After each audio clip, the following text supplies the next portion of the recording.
section. Hello, my name is Jason Eastwood, and I'm here to play you a little bit of the music from the era of the 1921, 100 years ago, in the St. James Museum. So, there's a few things going on around the world. The classical guitar was actually breaking out as a concert instrument with Andres Segovia playing it all across Spain and in concert halls for the first time. Before that, it was kind of a folk instrument.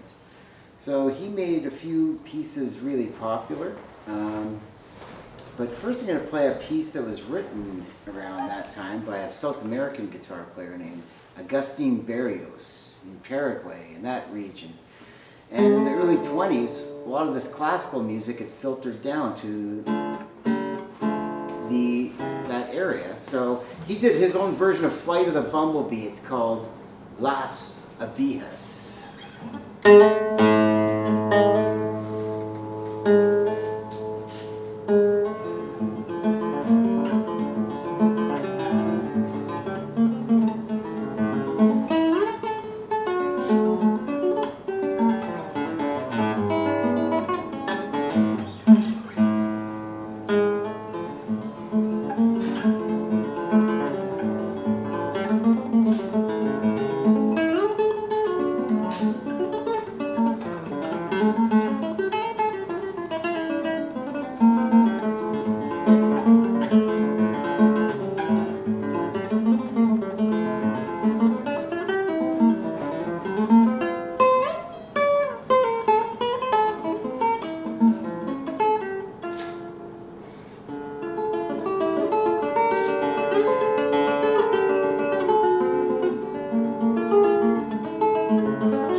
So that was in the South American region where the guitar was really taking off. And there was another composer named Heitor Villa-Lobos in Brazil. And he started composing some great pieces for the guitar, also around 1921. And this is one of the pieces that he dedicated to the people of the Amazon rainforest. It is called Prelude Number 1.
So that was going on in South America.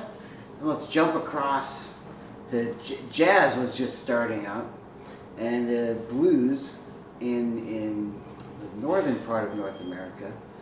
So let's do a bit of that first. Actually, let's come back to North America. Let's go over to France, and where there was a form of jazz kind of starting that was like gypsy jazz.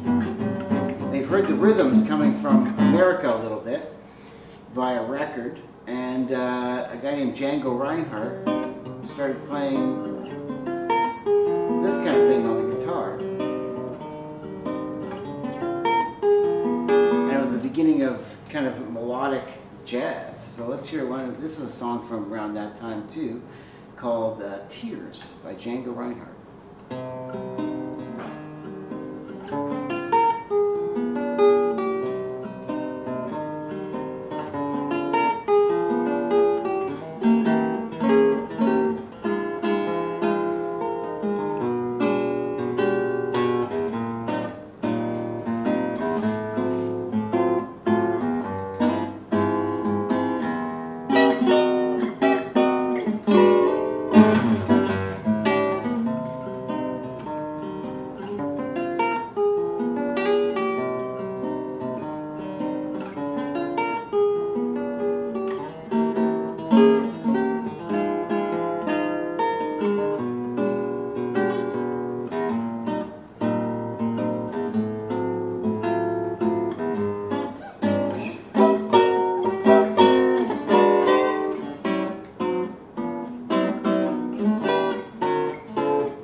That was influenced by what was actually already going on in America. Let's jump right across the ocean again, across the pond as they say, and back to America where a lot of the spirituals that I guess the African Americans were singing in southern the U.S. became what is known as blues and jazz. It kind of formed around the 20s.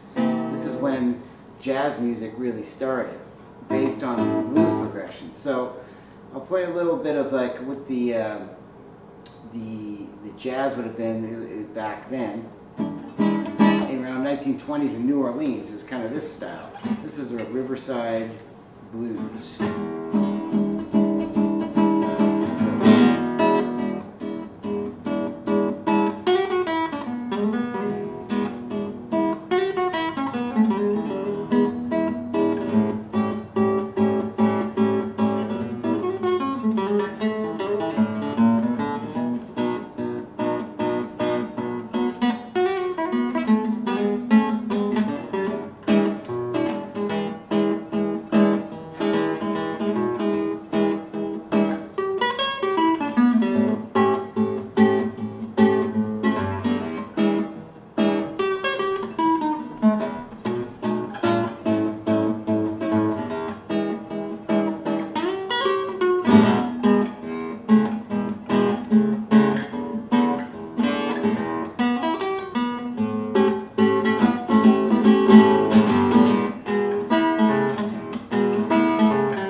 So that blues style kind of became into jazz, and if we go a little farther north now, around here, St. James, where we're today, the St. James-Assiniboia, Winnipeg area, it would have been kind of Red River folk songs and things from the songs of old Manitoba. A lot of songs about just, living by the river, a lot of military stuff. And I'll play you a little bit like Red River jigs, things like that. So I'll play you a little bit of that kind of style, which would have been coming from the French-Canadian songs of the day.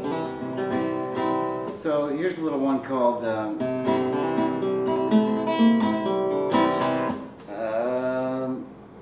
this is a mixture of kind of a Red River jig and something that just would have been sang in the house at night by the fireplace or outside.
the Pioneers. Okay. I think I got. I think they're actually. I'll play one more song for you.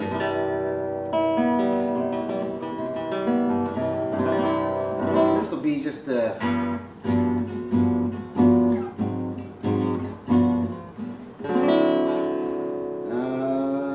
Duke Ellington song, which kind of came around there, called "Take the A Train." This was kind of where the music led into, and all of a sudden, soon after 1921, everyone was swinging to the music. So this music had an influence on everything as well. So here we go.